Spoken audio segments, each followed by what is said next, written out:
Welcome to the show, guys. Got a super exciting one here for you. We are talking about breakout or bust. Players that are literally in a career do or die situation. Poop or get off the pot. You got to get it done. I don't know how else to say it. Gwen on the show here. Are you ready to dive into this? These players have to do it this year. Welcome to the show, Gwen. Thank you. Yeah, I'm definitely ready to dive in. Definitely want to talk about some topics that are happening today in the news. I think we were talking about them a little bit before. Speaking of diving in, we can talk about whales. Yeah, we got some news here. Jonathan Taylor news. I'm excited to dive in. Let's dive in. Yeah, actually dive in. Explain the whale story. But today we are talking about players. It's basically do or die for them, make or break for their career. They got to get it done. We got about 7 of them, or we got 3, 6, about 8 of them. 8 players that have to get it done this year. We're going to talk about who they are and if they're going to get it done. Before we get into this, we've got some little bit of news here, but make sure you guys secure the 16-round draft solution. Secure the solution, secure the championships, sleepers, breakouts, optimal players to draft in each round. Everything you need to smash your leagues. Use code SMASH to save. Literally, I'm handing you the championship on a silver platter. Do all the work, most of the work for you guys anyway in this video training. It's all there. 16-round draft solution. Screw the draft kits. This is a solution, guys. I've linked it below. Head on over to thefantasyfootballcounselor.com and also join the Patreon group, the Fantasy Frontlines, for the in-season content. All right, so let's dive into this. There was some news here we were talking about before the show, Gwen, and it's about a whale. So let's break the news here. We now have breaking news. Gotta cue the. Yeah, there you go. Well, it's not really breaking news because it happened like today or the day before, but you guys listen because we always record the day before and it comes out the morning. Anyway, you're listening, you probably heard it because I did talk about it on my Instagram. What happened is Jim Irsay has pretty much denied paying Jonathan Taylor, the top player. And have you heard about this news? Yes, I've definitely heard about the news. You're up to date on this. So what happened is Jonathan Taylor wants to get paid. I think he requested a trade. Irsay's like, we're not paying you. It sounds like he wants another year under his belt before he decides to pay Taylor anything. You know, running backs are getting kind of screwed right now. No one's getting paid. So what ends up happening is the news breaks out that Jim Irsay, the owner of the Colts, decides he wants to transport a whale, an orca, from Miami all the way to, I think, Washington, I believe. Correct me if I'm wrong. I don't know. Look it up. But it's to a 15-acre, piece of water, land, or whatever you want to call it. Not land, because it's got to swim. 15 acres worth of water, and he wants to transport it. Apparently, this takes 18 months and $20 million.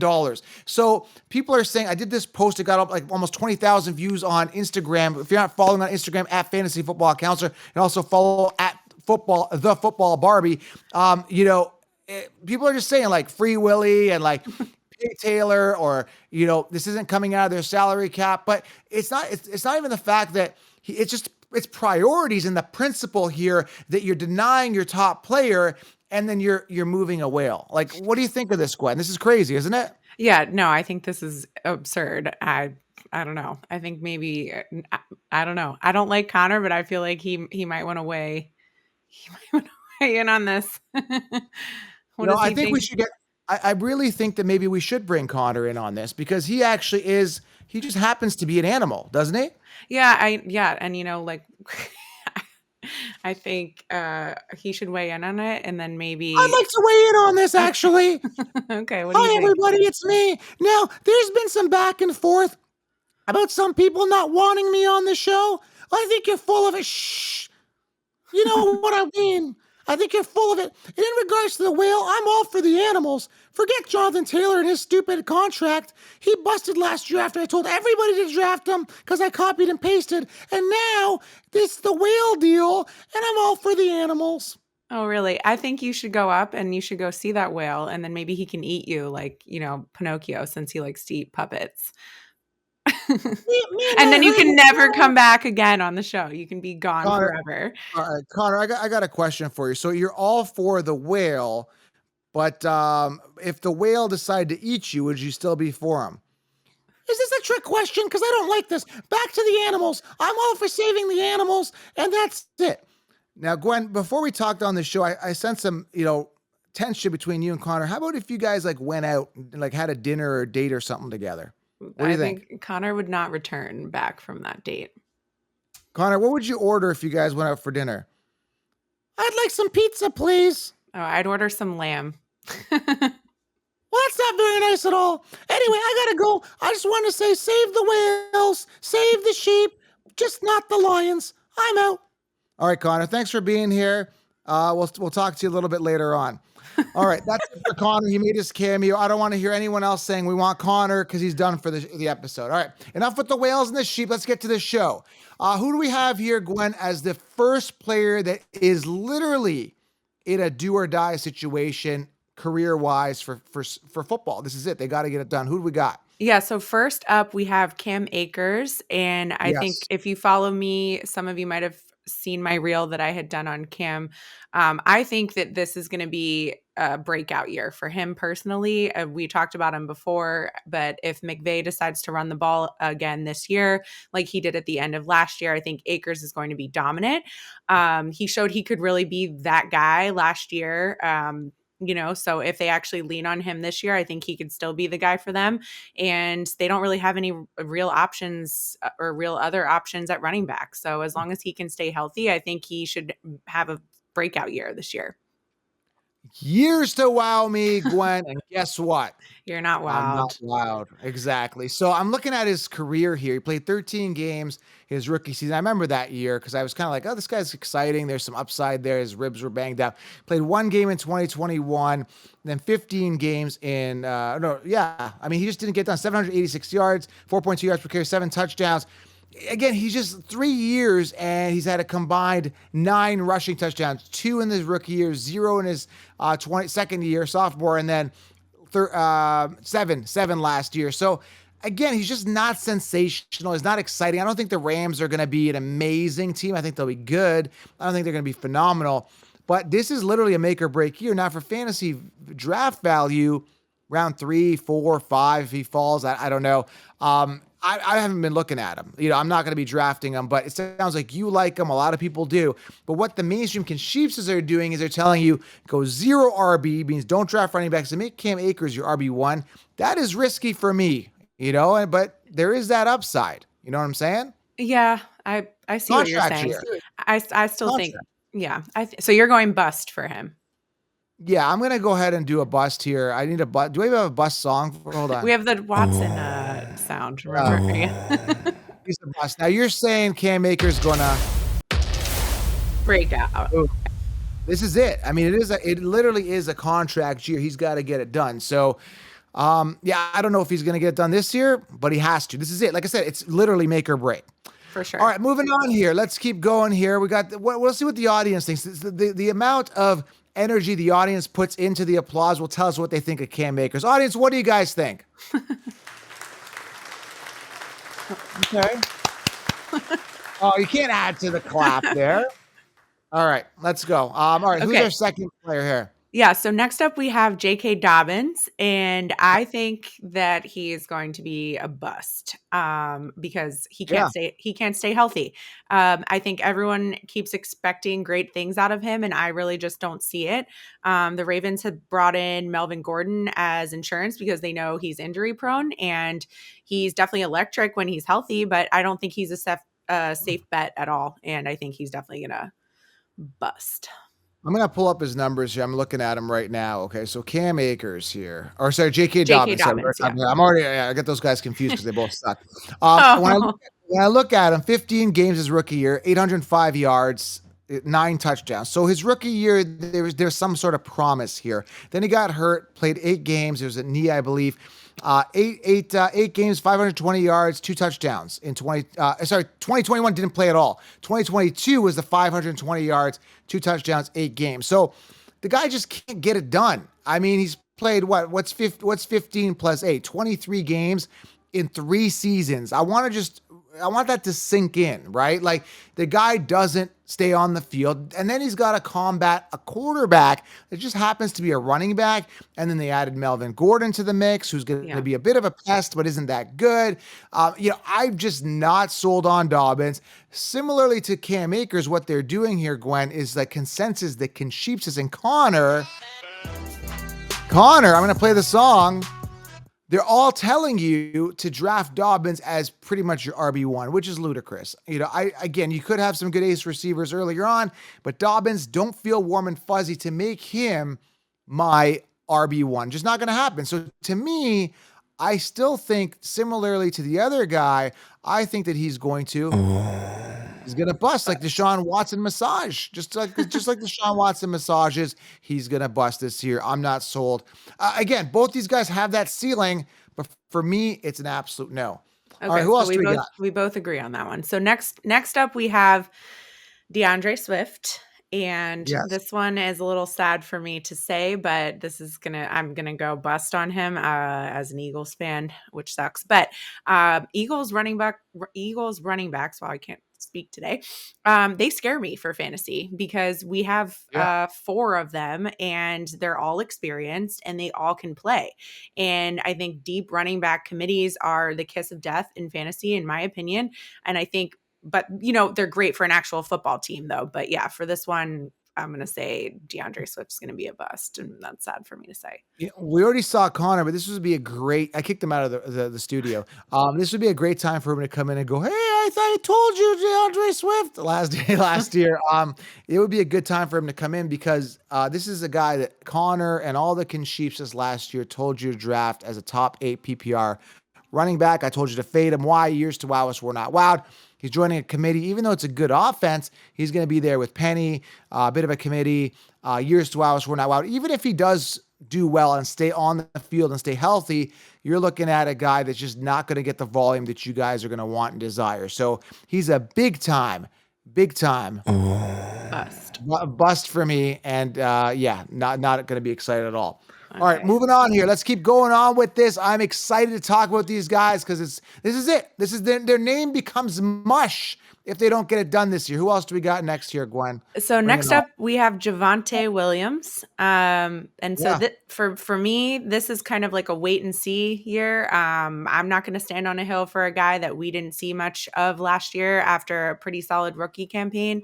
ACLs scare me, and with Gordon gone, so the backfield is all his, but I'm not ready to trust him as one of my top 2 running backs. If he falls far enough, I'm willing to take a flyer on him, but if I'm being forced to pick, I'm going to have to go with bust for this guy. That's Deshaun Watson. I actually disagree with you. Really? This is a guy that I've got zero stock in him. Let's be honest. So maybe that's an indication that he might bust. But I'm literally thinking that this guy could actually break out. Apparently, Sean Payton's saying that this guy is the real deal and he's going to be playing like week 1. So I just found that out today. He should be good to go. Should be hungry. They got Perrine there, Pirine, whatever his name is. He was always a backup, did really well when the opportunity called. But again, this is an opportunity. Like if you remember before he got hurt, he had over 200 attempts. He split. It was a direct split with Melvin Gordon. I think he had 4 touchdowns a couple years ago in that same season, 200 plus attempts. So if he gets 220 attempts, he gets that goal line work, we're looking at a top 10 to top 15 running back. It's going to be really good value. Obviously, you're concerned about that offense, how they're going to gel if Russell Wilson's going to show up this year, and how much volume Javonte is going to get. But on paper, everybody's pretty much a committee. In this case, he's pretty good situation. I think he's going to get the volume. There's no more Melvin Gordon, and I think he eats. I think he's a big-time sleeper with some upside, but he's got that risk coming off the injury. So I think he could actually boom and save his career. Not just boom, but save his career in a breakout or bust situation. So I think he's a breakout this year, really. Yeah. I mean, I think he could go either way. So it was just, you made me pick bust or breakout. So I went with bust. That's a line, by the way. All right. Who else do we got here coming up next? So next up, we have Brandon Aiyuk. So I think for him, I'm going to go breakout. I love him this season. I think this is going to be a big breakout year for him. I think Debo is going to regress, and I expect him to shoulder a lot of those targets. And as long as the Eagles don't injure Brock Purdy when they play in the regular season, I think Aiyuk could be a league-winning draft pick at his current ADP. Could be. I'm looking at what he's done before. Okay. So when I look at these guys, I kind of take a look years to wow. So we're not wow. This guy's entering his 4th season. He was a round 1 pick, 25th overall in 2020 out of Arizona State, 6'1", 200 pounds. Just giving you guys some context here. Now I look at the 3 years, 5 touchdowns, 8 last year.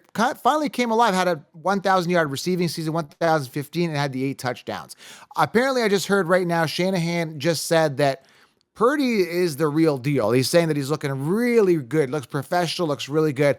That could really benefit him. As long as he gets the volume, I think this guy's a safe play.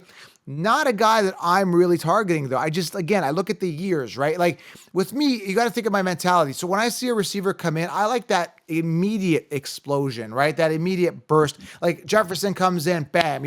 Jamar Chase comes in, bam. This guy was a first round pick, has not done it going into his 4th year. And this saying that I know it sounds cliche or funny or whatever, years to wow me, I'm not wowed. Maybe it's a little oversaid. It's like there's a reason for it, right? Like I just don't draft players that have had years to wow me, I'm not wowed. So Aiyuk falls under that category. So for me, bring out Deshaun Watson. I think he's going to bust, and that's it. His name is going to be Bush. He'll never be a great receiver, and that's what I'm thinking this year. Okay, yeah. All right, I agree on Brock Purdy. I think Brock looks good. He does look good. He's going to have to spread that ball around, though. Yeah, for sure. Okay, so up next we have Calvin Ridley. And if you watched my Instagram reel yesterday, you heard me talk about him. So based on that, you already know I'm picking breakout for him. So I think he's going to go off this year. I think yes, he's going to go off.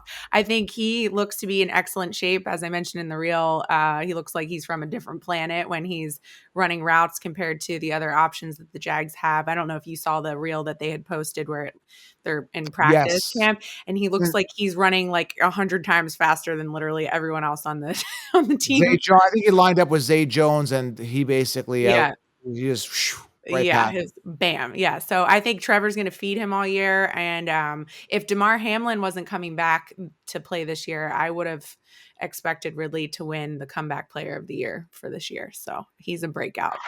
Whoa, yeah. There we go. That audience was a lot better than our first one. They're excited about Calvin Ridley. Is it because you're going to agree with me on this? Yes. Me and everybody in the audience agrees here that Calvin Ridley, the moon. And Tim, the bald guy, just did a show with him on wide receivers because I have project Calvin Ridley finishing out as a top 10 guy, literally with the upside. He's disagreeing, but what does Tim know? Tim's the bald guy. That's all he is. I like the ceiling. I like the upside. They got Kirk. They got other options, but I think Trevor Lawrence just absolutely goes off. I think they're going to be a great offense this year, and I think Ridley's really going to come out strong. I'm hearing in reports in camp that he is literally unguardable. So that's what we want to hear when we're drafting a wide receiver in fantasy. And you don't have to pay a 1st or 2nd round pick. You get him rounds 3 to 4, which is much better value than spending a 1st round pick. So after you got your running backs, Calvin Ridley is a good option, but always add depth. All right, let's move on. Okay. So the next player is Kyle Pitts. And for him, I'm going to go bust. So we have talked about him a lot, and I'm just not sold on Ritter. Pitts has just not performed at the level that I feel like we've expected the last few years. So for me, we've said it, years to wow me, I'm not wowed. Until the Falcons get serious and get like a real quarterback, I don't want anything to do with their pass catchers. So bust for me for Kyle Pitts. I looked at his numbers, and he's very disappointing, to say the least. I mean, that's an understatement how disappointing this guy really is. I mean, his rookie year was okay, 1,026 yards on 110 targets, but 1 touchdown. The dude is 6'6". He was a 1st-round pick. Let me remind you guys, this guy was a 1st-round pick, 4th overall. So there was high expectations of this guy coming in. You could say, the quarterback situation, blah, blah, blah. He hasn't really gelled with anybody. Whatever. You can make all these excuses, but I have none for this guy. He played, 10 games last year, was banged up, played the full season in his rookie year, but again, only 1,026 yards, which again isn't bad, but that 1 touchdown is a buzzkill, and only 356 yards receiving last year, and only 2 touchdowns. So this year, I'm just not sold. I'm not drinking the Kool-Aid, as they used to say. It's an old saying of drinking Kool-Aid, which is, again, buying all this BS on him that he's good. I'm just not. I'm not buying in, and I really think I'm going to Deshaun Watson. I think he's going to bust this year. And again, his name is going to be mush because, again, with 2 years in, you can still speculate that this guy could be great, right? He's like, maybe he's just a fluke. He got hurt. He's still special. This year is going to be a telling tale. It literally is breakout or bust for him. And I'm going to lean more bust. I've been pretty negative with these players this year. With this episode, sorry, I've been really negative. Other than Calvin Ridley, maybe Javonte Williams. The other guys are not exciting me. More bust, more Deshaun Watson feel here. Yeah, for sure. All right. Okay, so next player is Tua, and I can never say his last name properly. You know what? Let's talk about his name. Again, we're going back to Bijan Robinson, and people are calling him Bijan. This is a name. It's spelled Tagovailoa. I pronounce it Tua Tagovailoa. I'm pretty sure. It's I'm Tua pretty sure. Yeah, Tagovailoa, I think is They call it Tagovailoa. They call it tongue. Yeah. Yeah, but there's no tongue. Like there's no Toung. Oh, well, it's his heritage. No, it's Tagovailoa.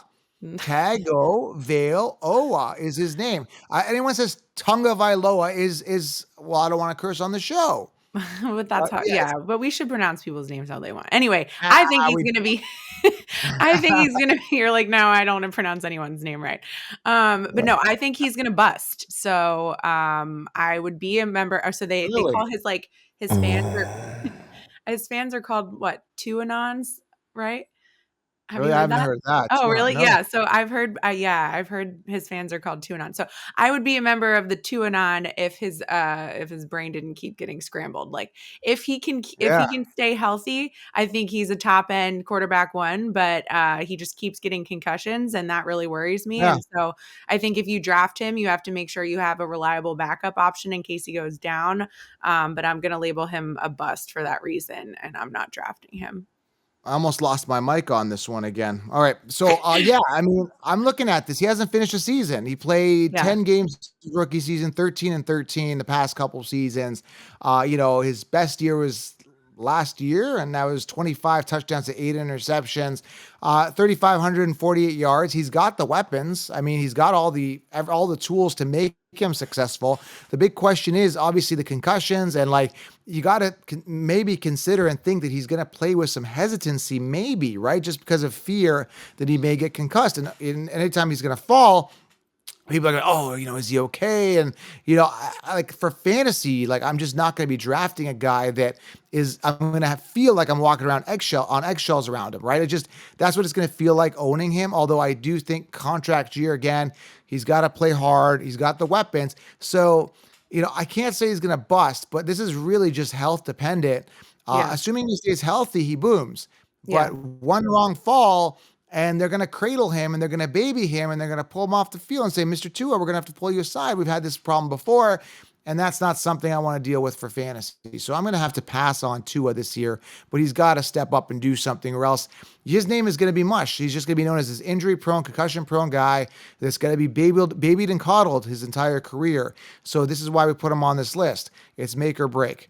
That's pretty much it for Tua. Yeah, and I agree. I like him. I just am worried about the concussion situation. So, we agree. Who's also worried about animals and concussions is Connor, and he's knocking on the door back. We're not going to let him back in for this episode, but you guys should actually get out literally and get some pizza, you and Connor, and see how things go and see what he orders. I'm curious to see what he's like on a date and what he orders. I don't really want to go on a date with him. He seems horrific. Especially that voice. I don't think I could listen to that voice for an hour on a date. I can actually imitate him pretty good. I can see you guys getting the menu. I'd like to order some pizza, no pepperoni because that's animals, and I want to hold the cheese too because that's part of my dairy farm. And I would be like, please give me the meat lovers pizza and add lamb to it. Thank you. Lamb chops. Lamb chop. Actually, in fact, you could take my date in the back and you can chop him up and then just throw him on the pizza. That's so mean. Yeah. All right, guys, we're out. That's too much of that. So, all right, make or break. And sounds like Gwen's gonna go break Connor's legs at this point. Oh my goodness. All right, guys. Go get 16 rounds, subscribe, go follow the Football Barbie on Instagram, and go follow at Fantasy Football Counselor on IG for more crazy antics. And maybe Connor will start doing some shorts and reels and TikToks. What do you think? We got to get him on some social more, don't you think? I think no, not at all. You know what you need? You need a Connor t-shirt is what you need. If you give me a Connor t-shirt, I'm gonna put like a red X over it, or Yeah, like I have one. I have one of those. with the Chris, but it's line not. through it. Yeah, Yeah. yeah. No All Connor. right, guys, we're out. We're out. Breakout or bust. There you have it. Good episode today. Bye, Gwen. Bye, everybody. Bye, Bye. Connor. He's trying to get back in the studio. Yeah, We bye gotta forever, Connor. go. Bye. Bye.